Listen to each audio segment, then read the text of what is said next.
Good morning, everyone. Welcome to Breeze Time with Kathy.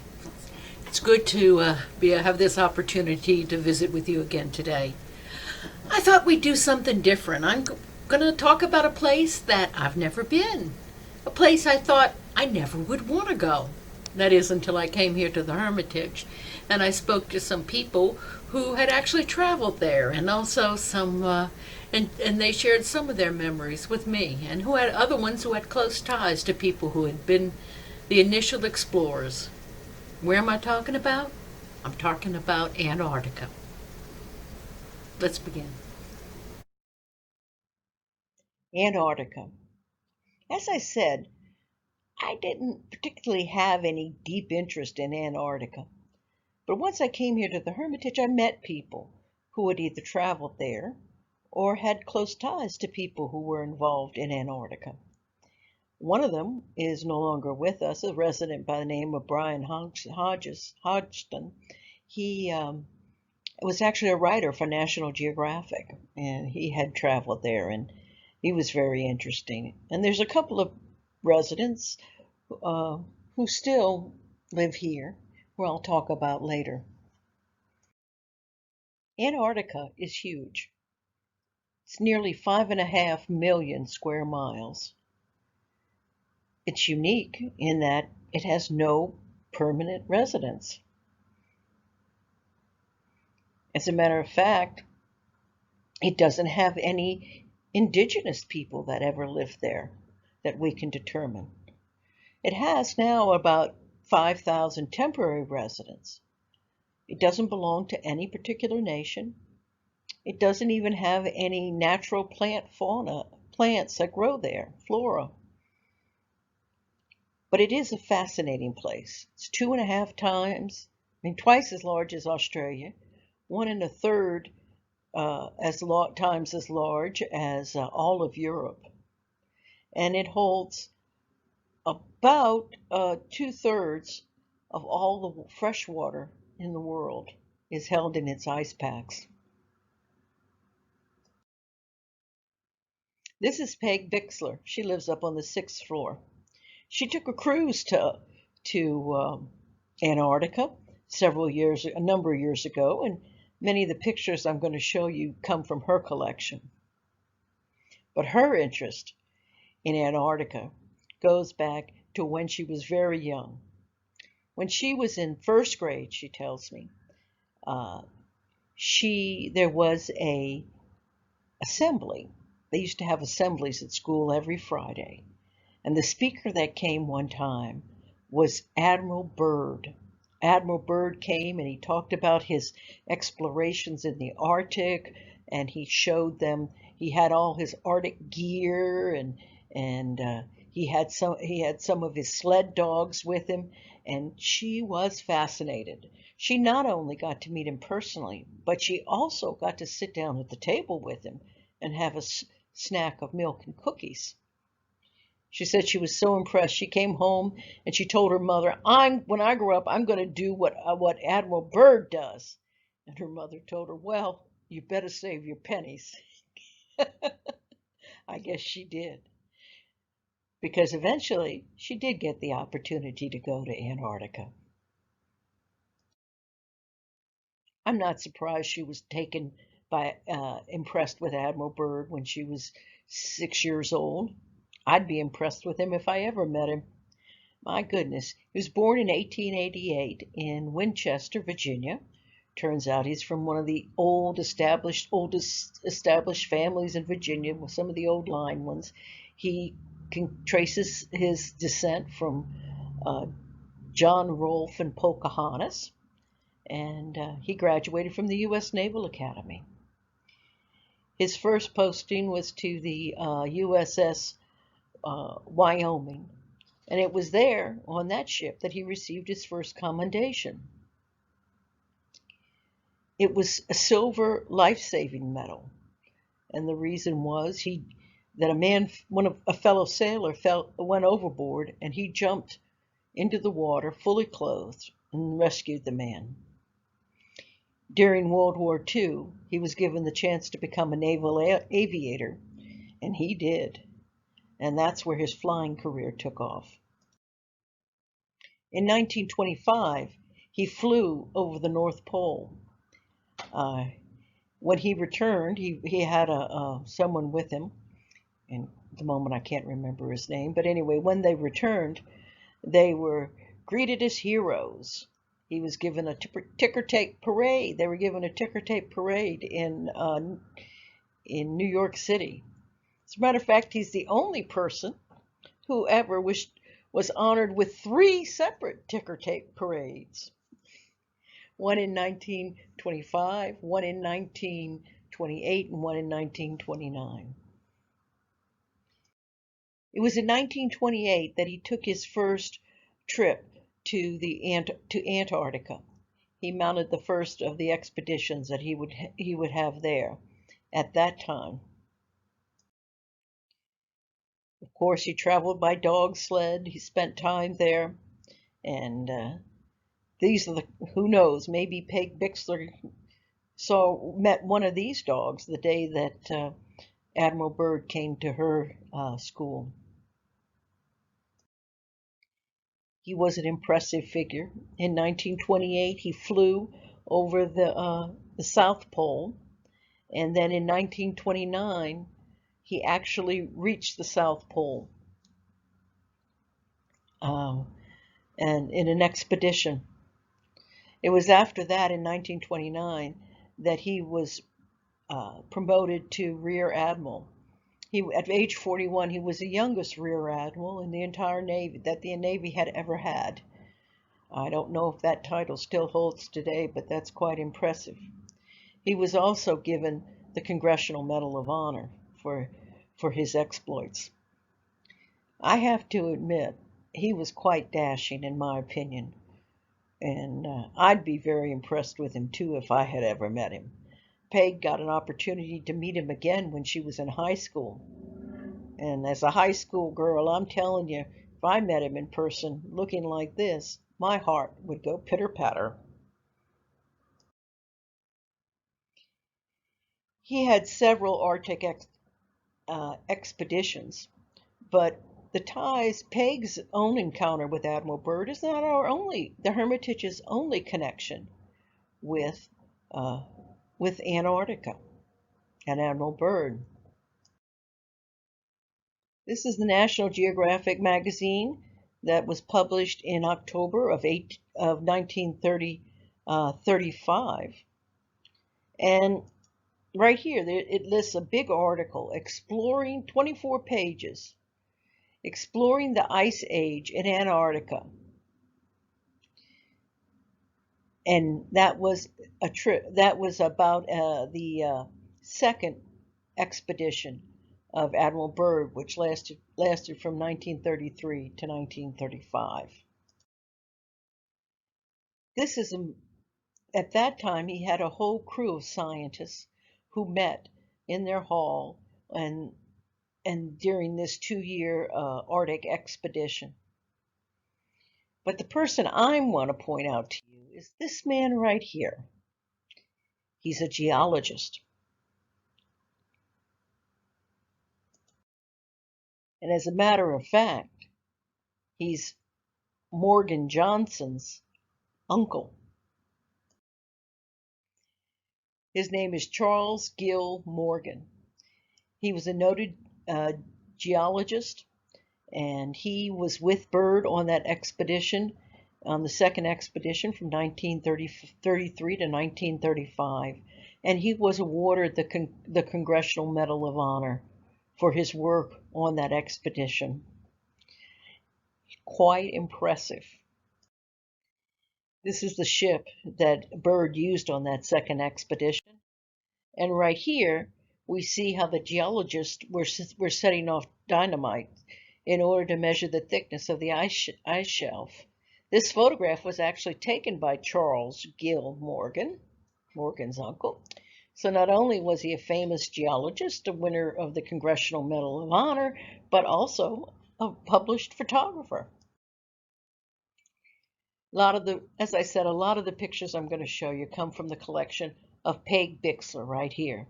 She and her granddaughter, right here, are the ones who took a cruise to Antarctica.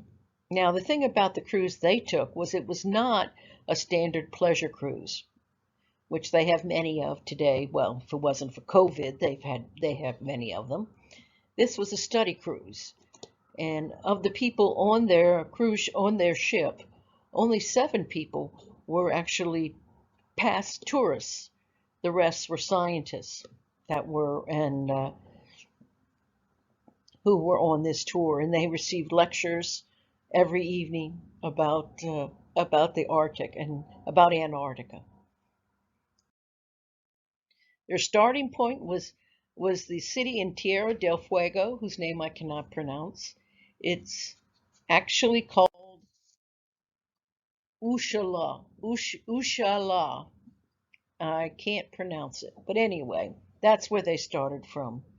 And they consider it bears the distinction of being the southernmost city in the world. Here's the ship they took, quite impressive. And from one thing you always have to do when you're aboard ship, you have to go through your safety drills. And here's Peg with her life jacket on. Now this is where I guess the life jackets were stored, but I'm not really sure why I wanted to show you that. But anyway, here's a picture of Peg standing on the bridge. Now, you wonder why Peg is on the bridge? It turns out that when the crew discovered that Peg was quite an experienced sailor, that she and her husband and her family every summer would spend the entire summer on their 52-foot yacht cruising. They invited her to come on up to the bridge. I forgot to ask her if they let her steer. Now these are the Zodiac boats that they use. They're inflatable boats with motors on them. They're quite fast, and they're the ones that they used for doing shore excursions. They were lashed down to the top of the deck when not in use, and then they were lifted up and put over the side.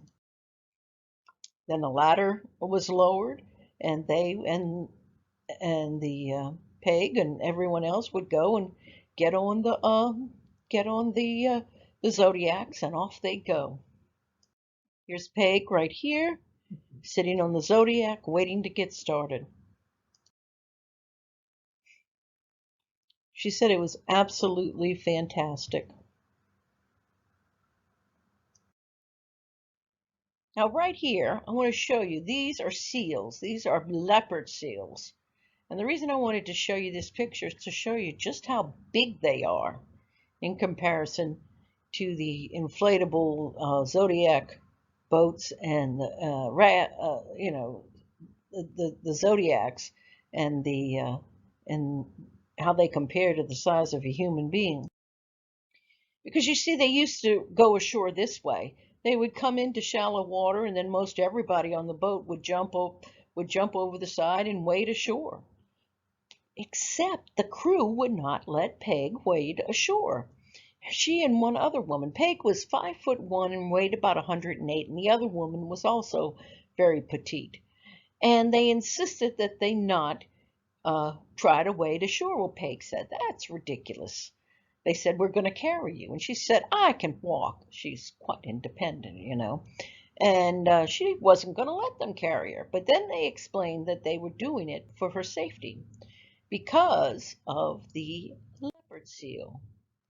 That's a close-up of a leopard seal. A leopard seal is probably the second most deadly predator in all of Antarctica, only following behind the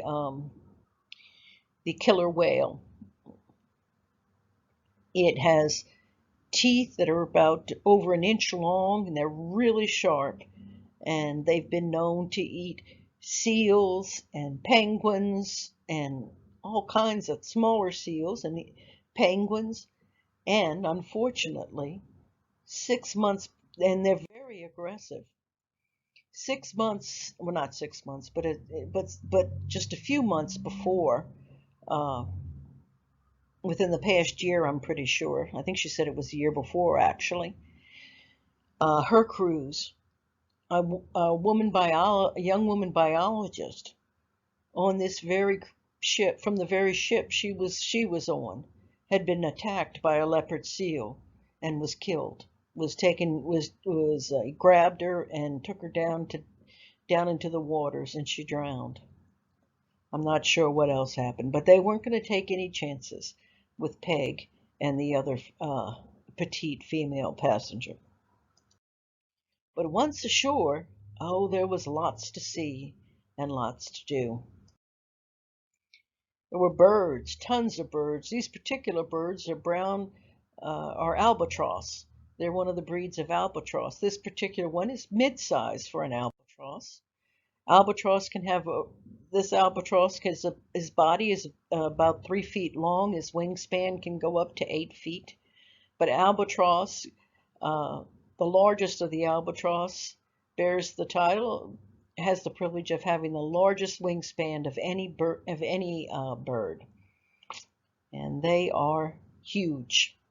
They live 70 years, many of them. Here's a picture of them roosting on the rocks. This is sort of their breeding ground. And they're by the thousands. Amazing. She said she saw a lot of seals too. I'm not sure what kind of seals this is. They're not leopard seals, which is good because, seals can be cute, but leopard seals Peg doesn't want to have anything to do with. Yeah, this is a cute seal, isn't it? This is a seal and his pup. Some of these pictures I did get off the internet to illustrate. Another thing she was able to visit, this is before she actually got to the continent of Antarctica itself on one of the islands. This is the tomb of Shackleton. Sir Ernest Shackleton was an Irish man, and he was an Irishman, and he led 3 British expeditions to Antarctica. He died on the last of these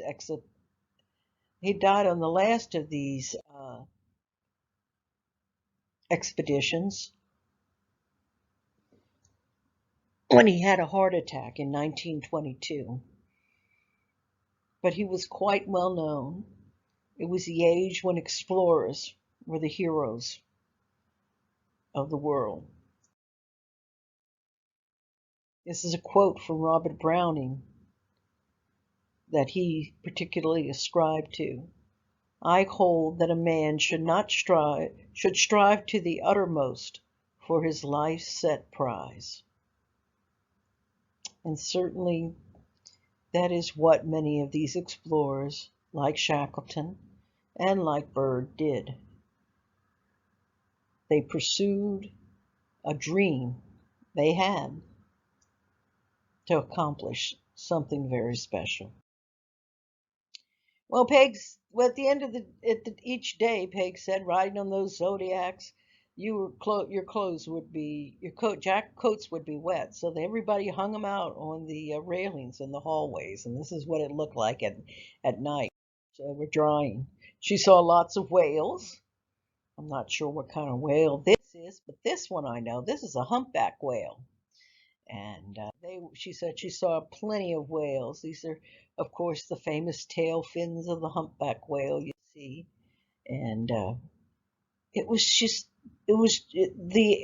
never knew that Antarctica could be so beautiful. There's a humpback whale breaking the water. Spectacular. But Peg's favorite was the penguins. As a matter of fact, she became so enamored with penguins that after this she began to collect them, and now has quite a penguin collection. Of course, no live penguins. It must be amazing to watch them, how they all get together. They waddle on the ice, and these particular penguins here, I believe, are rock penguins, and As you can see, they're just all over the rocks nesting. I think they're the smallest of the penguins that are found that are native to Antarctica. That I think is a chinstrap penguin. And here are Peg and her granddaughter with the penguins. Now they didn't. The guide on her tour was very on her cruise was very stressed very much that they weren't to go invade the penguin space, and said he directed them to a place near the penguins, and then those penguins that were interested or curious would come over, and they said a lot of penguins did. The penguins came to them. The penguins' numbers were just phenomenal. They look pretty clunky with the way they waddle around on land and the way their wings, just sort of the flippers don't look like wings at all. That's because they're not used for flying anymore. But the minute they get in the water, they are swift and fast and they can really pursue. That's how they catch the fish that they need to survive.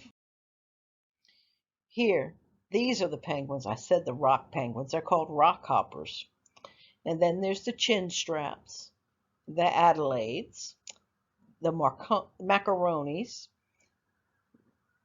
the Maglanic, well, okay, so I can't pronounce that one either. The Gen 2, the king, and the last one is the emperor.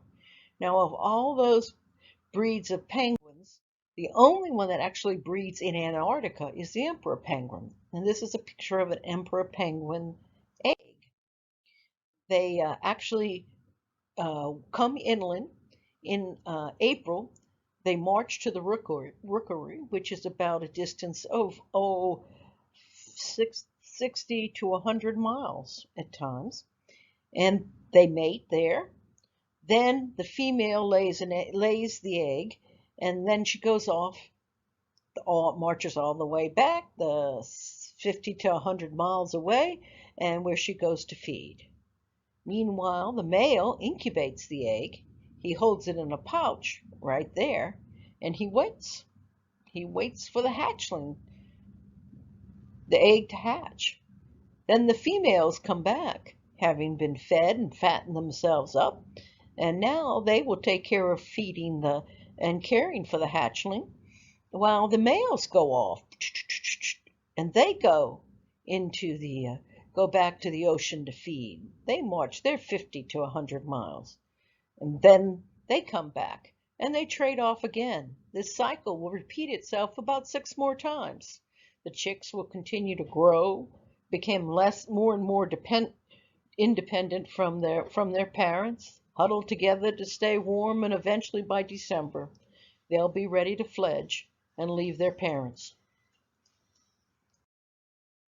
Here we have a picture of probably a male penguin nurturing the egg. Every penguin you see there is holding one egg.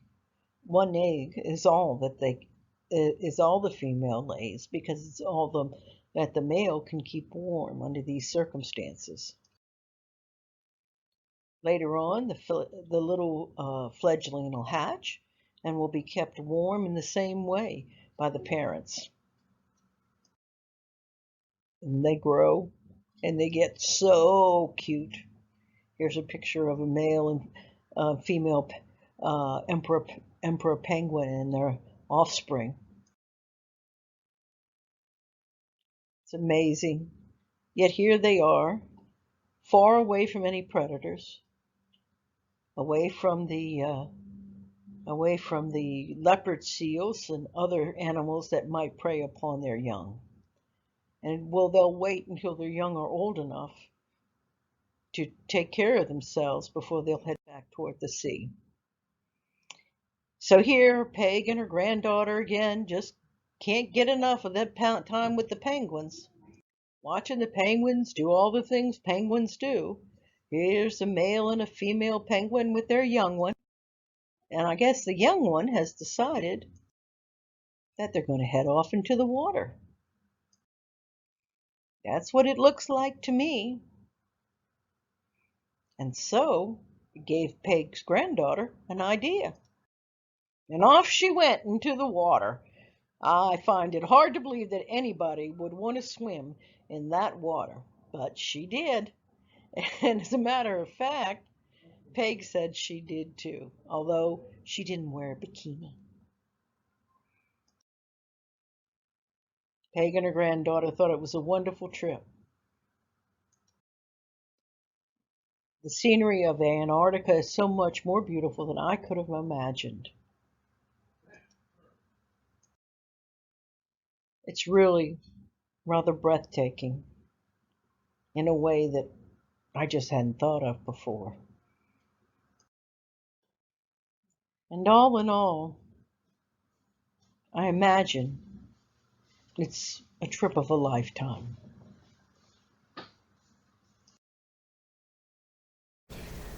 Well, I hope you enjoyed our look at Antarctica. And as I said, I never wanted to go there before, but I'd sure go there now. And I hope you enjoyed it too. Until next time, God bless you.